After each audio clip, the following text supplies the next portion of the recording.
Take you back a little bit Yes. to the issue of the Kola nuts. And Yes. you said in the laboratory, Laboratory, it was yes. able to contain This is a replication. the replication. Yeah, so it will not multiply. So it won't multiply. Yes, Now, yes. did you think about, I mean, now that we're even looking at, okay, this has come to Nigeria Yes. and your committee has been set up to like do a research around it, Yes, right? yes. Are you considering going back to that point where it was able to contain the replication and see if there are other properties that can be brought out from that? Oh yeah. And as I said, science is like a tennis. I didn't say we stop. I didn't say that others stop. We have more data from other laboratories than Kola nuts. Kola nuts. We also know that the compound store what we call kinase, a particular enzyme that messes up a lot of body systems. We also know that it does block a lot of multiple channeling in some of our enzymes. We know much more than 1999, but not necessarily by my group. But we are now more or less collating the work from others, and people have been generous.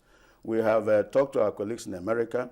We are on constant communication. Those who tested it at that time are now prepared to help us test the dosage form. Why this is important? You can have a compound that is active, and when you put it into tablet or a dosage form, it will lose its activity. So we have to monitor it all through the process. What is even worse with Ebola? Drug development has what we call phase 3. That's that ultimately to have approved it. It is not possible to have a phase 3, a scientifically valid phase 3 trial for Ebola, because you don't have enough patients at any given time. We pray not to have enough patients to do the phase 3. But now Africa has to. No, we don't even, because we still phase 3, don't have. no, phase 3, you have to plan it. You have to recruit the patient. You have to make sure that all the parameters you use. What happened, even the 2 people that tested Americans had, we call it anecdotal, because it just happened that they were treated. You are not sure what really killed them.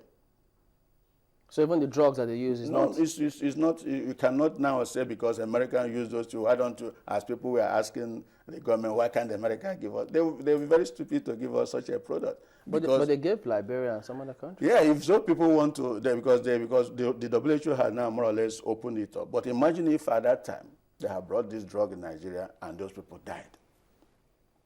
There could have been international outcry that you used untested drugs on our people. And that is why we have to listen to the minister. The Minister of Health is like our group personal doctor. Whatever he says we should do, we do. What he says we don't do, we don't do. For me, it gives me some confidence that that's what he asks us to do. And that's also another thing we did in my group, because we have also the profit-making arm of our company.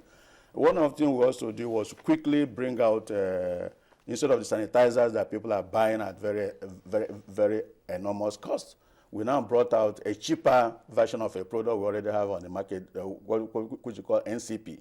NCP is Nimet chlorophenol, but which is actually a trichlorophenol. Instead of having it, wherever I go, I have it so that after shaking your hands, I will go and have a one. So the issue there that we now have an NCP that will reduce in price from what people are paying to just only 100 naira, so that even the rich and the poor will also have the same service. And then we keep telling, we also issued leaflets, thousands and thousands of leaflets from Nimet, telling people about washing of hands. Our business development person said, well, how can you do this? You are not government. Say, yes, we are not government.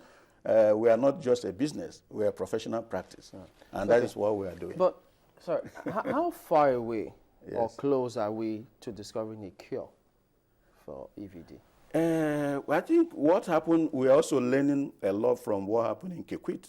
Kikwit is that province in Congo. Not all Ebola patients die. It's about 60 to 90% death rate, but a few people survive it. And that gives a clue as to what did they do. Doesn't that depend on how their cases are handled? Both how their cases are handled and the patient's own immune status. If the patient is strong, I keep giving, for viral infection generally, there are 2 things that people do.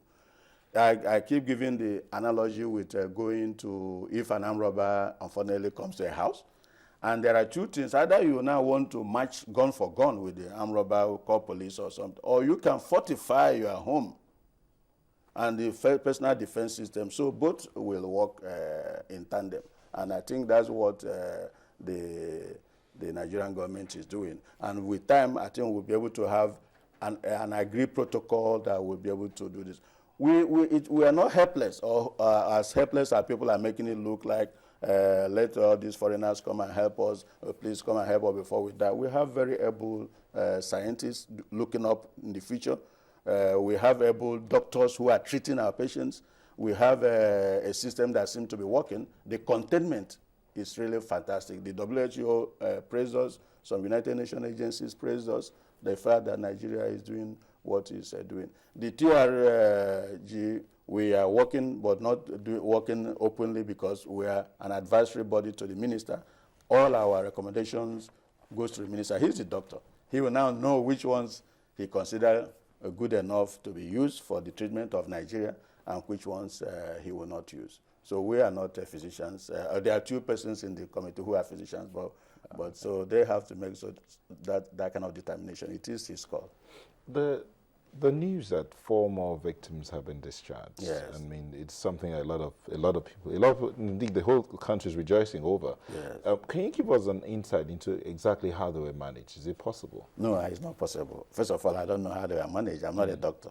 Okay. I'm only an advisor to a doctor. Okay. He was the one that have been in a position to. But what happened that is 4 being discharged, if they are within that 12 cases, it's still within a statistically allowable time space. So if we now have many more out of those, then we will now be that we are doing something totally different. As I said, it doesn't kill all of this. And happening in Lagos is unusual.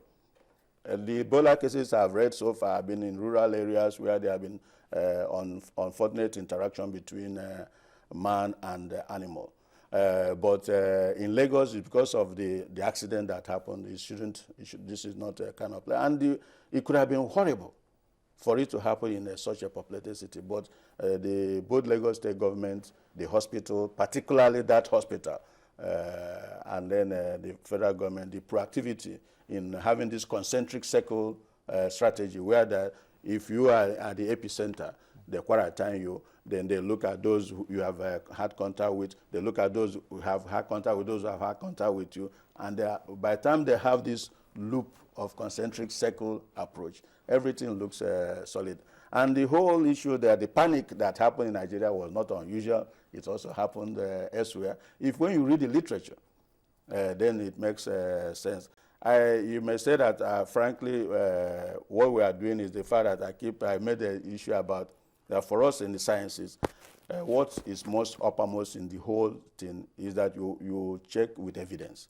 I tell the scientists that work with me, I said, let us weigh the fish. That's a saying we have in my lab.